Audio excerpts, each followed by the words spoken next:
With Germany and the United States agreeing to send tanks to Ukraine, Moscow deems the decision a fatal mistake. Iran hits back with its own set of sanctions against 30 European individuals and institutions.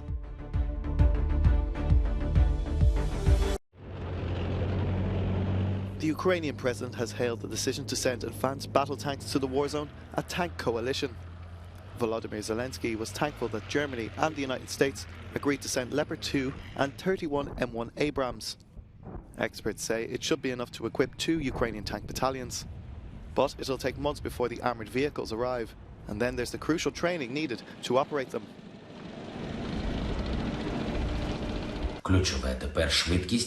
Zelensky says the key now is speed and volume, the speed of training our military, the speed of supplying tanks to Ukraine, the amount of tank support. We have to form a fist of tanks, a fist of freedom, which will not allow tyranny to rise again.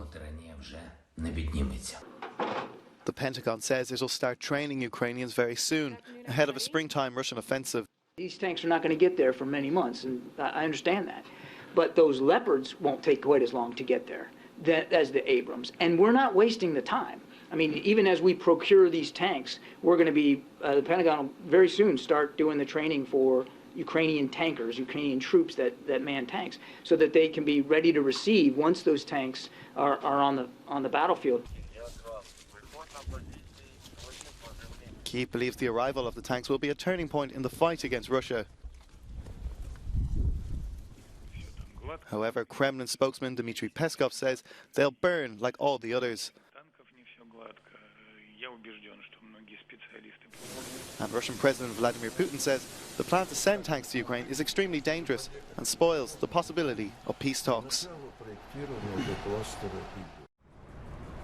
Europe's top human rights court has ruled that cases brought by the Netherlands and Ukraine against Russia for alleged human rights violations in eastern Ukraine in 2014 are admissible.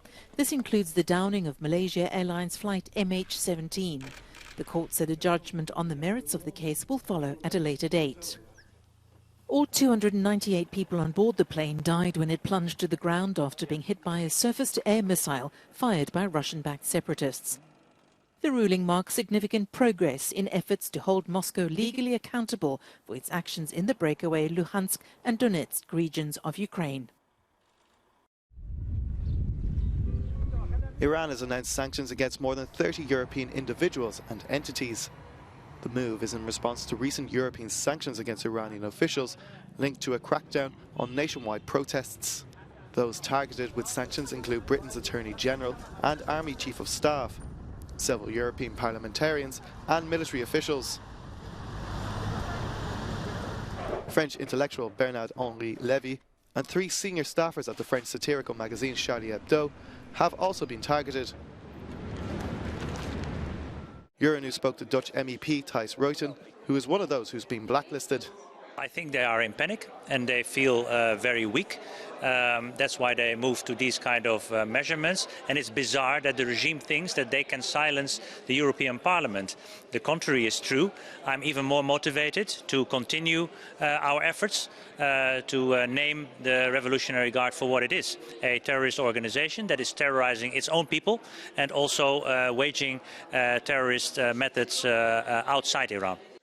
The MEP says that being sanctioned by Tehran makes them even more committed and determined to support Iranians against the regime.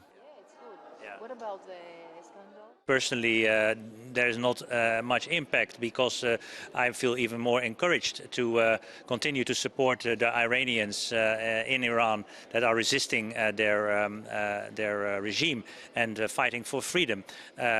So I think politically we will even be more motivated and more vocal about what we think of this regime. Meanwhile, Iran claims the latest EU sanctions made a week ago breached the UN Charter. Iranians have been protesting against the regime since the death of 22-year-old Mahsa Amini, who was arrested by the morality police for allegedly violating Iran's strict Islamic dress code last September. Spanish police say they are investigating in what they say could be a possible terrorist attack after a machete-wielding man killed a church caretaker and injured a priest in attacks at 2 churches in Algeciras on Wednesday. The assailant was arrested in the southern city after he was disarmed. According to local media, he is of Moroccan nationality and around 40 years old. 3 other people were injured when the incident happened just after 7 p.m. local time. The suspect entered the San Isidro church and attacked the priest, seriously wounding him. He then went into a second church, Nuestra Senora de la Palma, 5 minutes away from the first, where he attacked the caretaker. The caretaker escaped outside, but he was caught by the attacker and received fatal wounds. Police say the assailant was shouting something as he carried out the attack.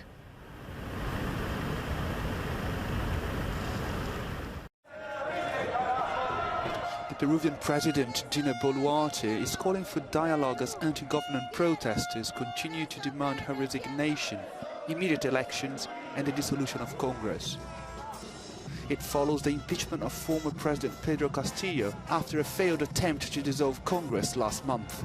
The political crisis that Peru is experiencing could transit through the path of violence, death and destruction, or it can be solved in peace, dialogue and democracy, in the way the Organization of American States and our region has always favoured. Wednesday's protests were mostly peaceful. However, around 50 people have been killed so far during the demonstrations, which started in early December. This is what we are requesting, justice for all the brothers who have lost their lives. And we also request no more massacres in the town of Juliaca, in the Puno department. We are struggling. The people are right. Peru must rise and support the brothers coming from the provinces because they are abusing Mr. Pedro Castillo. They have jailed him. On Wednesday, 20 parliamentarians signed a request for Boluarte's impeachment. Under Peru's laws, at least 52 lawmakers need to sign the petition for it to be debated in Congress. Meta says former US President Donald Trump will soon be reinstated to his Facebook and Instagram accounts, but with new guardrails. The new measures are to deter repeat offences, according to Meta's Vice President of Global Affairs. Nick Clegg says any violating content would be removed and Trump would be suspended for between 1 month and 2 years. The former president responded on his own social media platform, Truth Social, saying the ban should never happen again to a sitting president. Thousands of people protested at what is termed Invasion Day or Survival Day on Australia Day right across the country on Wednesday. The nation's Indigenous communities and Australians joined together, calling for Indigenous sovereignty on the National Day's holiday that was set up to celebrate the landing of the First Fleet at Sydney Cove in 1788. However, Aboriginal Australians have occupied the land for at least 65,000 years, and the Constitution does not refer to the Indigenous population.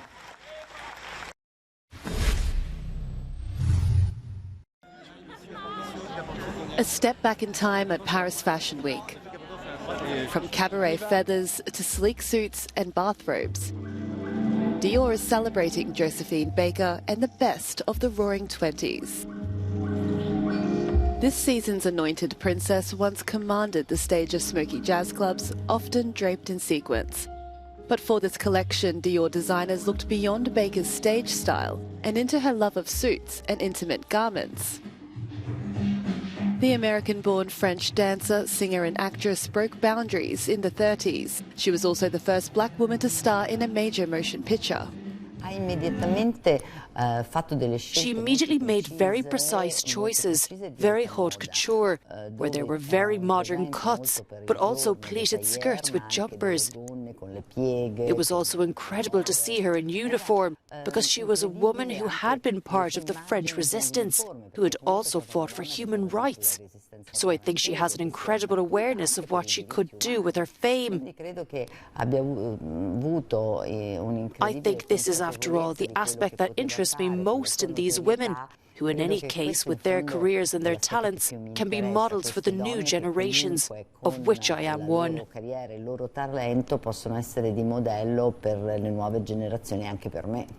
Artwork by Micheline Thomas lines the catwalk, with larger-than-life portraits of black and mixed-race women, including Eartha Kitt, who built on the path opened by Josephine Baker.